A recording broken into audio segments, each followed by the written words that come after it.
தொழுகையை பேணக்கூடியவர்களாக தொழக்கூடியவர்களாக இருக்கக்கூடிய மக்களாக பார்க்கிறோம்.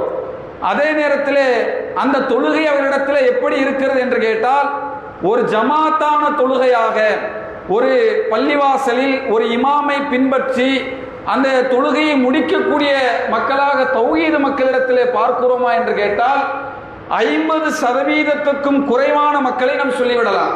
அப்ப 90% மக்கள் தொழுகையை நிறைவேற்றுகிறார்கள். அந்த 90% மக்களில் ஒரு இமாமுக்கு பின்னால் ஒரு பள்ளிவாசலில் இமாம் ஜமாத்தோடு ஐவேளை தொழக்கூடிய தௌஹீதுவாளிகளுடைய நிலைமை எடுத்து பார்த்தால் 50%க்கு குறைவுதான். பெரும்பாலான மக்கள் வீடுகளில் தொழுவார்கள், பெரும்பாலான மக்கள் கடைகளில் தொழுவார்கள், பெரும்பாலான மக்கள் தங்களுக்கு எப்படியாவது அந்த கடமையை நிறைவேற்ற வேண்டும் என்று கிடைத்த இடங்களில் எல்லாம் தொழக்கூடிய மக்களை பார்க்கிறோம்.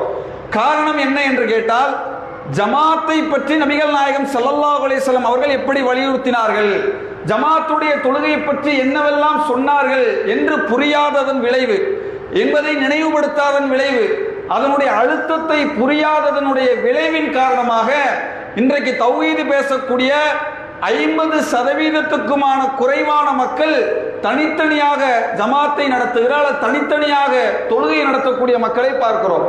இன்னும் சொல்ல போனால், ஏன் இப்படியான தொழுகை வருகிறது என்று கேட்டால் அதற்கென்று ஒரு ஆய்வு.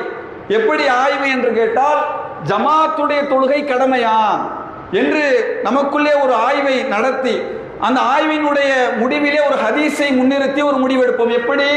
நபிகள் நாயகம் ஸல்லல்லாஹு அலைஹி வஸல்லம் அவர்கள் சொன்னார்கள், தனியாக தொழுவதை விட ஜமாத்தோடு சேர்ந்து தொழுவது 27 மடங்கு நன்மைகளை பெற்று தரும் என்று நபிகள் நாயகம் ஸல்லல்லாஹு அலைஹி வஸல்லம் அவர்கள் சொன்ன அந்த ஹதீஸை நாம் அடிப்படையாக வைத்து, நம்ம மற்ற ஹதீஸை பார்க்காம, மற்ற குர்ஆன் வசனங்களை கேட்காம, மற்ற அறிஞர்களுடைய ஃபத்வாக்களை, மார்க்க தீர்ப்புகளை கேட்காமல் நாம எப்படி முடிவெடுக்கிறோம் என்று கேட்டால், ஜமாத்தோட தொழுகிறது 27 மடங்கு சிறந்தது. அப்ப தனியா தொழுதா அந்த தொழுகை ஏற்றுக்கொள்ளப்படும், தனியா தொழுதா அந்த தொழுகைக்கு 1 மடங்கு, தனியா தொழுதா அந்த தொழுகை அல்லாஹ்வினால் ஏற்றுக்கொள்ளப்படும், ஜமாத்தோடு தொழுதா கூடுதலாக ஒரு 27 மடங்கு நன்மை கிடைக்கும் என்ற ஹதீஸை மையப்படுத்தித்தான் பெரும்பாலான தௌஹீது சகோதரர்கள் ஜமாத்துக்கு என்று முக்கியத்துவம் கொடுக்காமல், ஜமாத் தொழுகையிலே பங்கெடுக்காமல், தொழுகையை பற்றி அவ்வளவு அலட்சியமாக இருக்கக்கூடிய காட்சிகளை எல்லாம் இன்றைக்கு சர்வ சாதாரணமாக கண்ணுக்கு முன்னால் பார்க்கிறோம். அன்புள்ள சகோதரர்களே, ஜமாத் தொழுகையை பொறுத்தவரை அது சுன்னத்தா கடமையா என்பதை நினைவுபடுத்துவதற்காக ஒரு சில செய்திகளை மட்டும் நான் இந்த இடத்திலே நினைவுபடுத்துகிறேன்.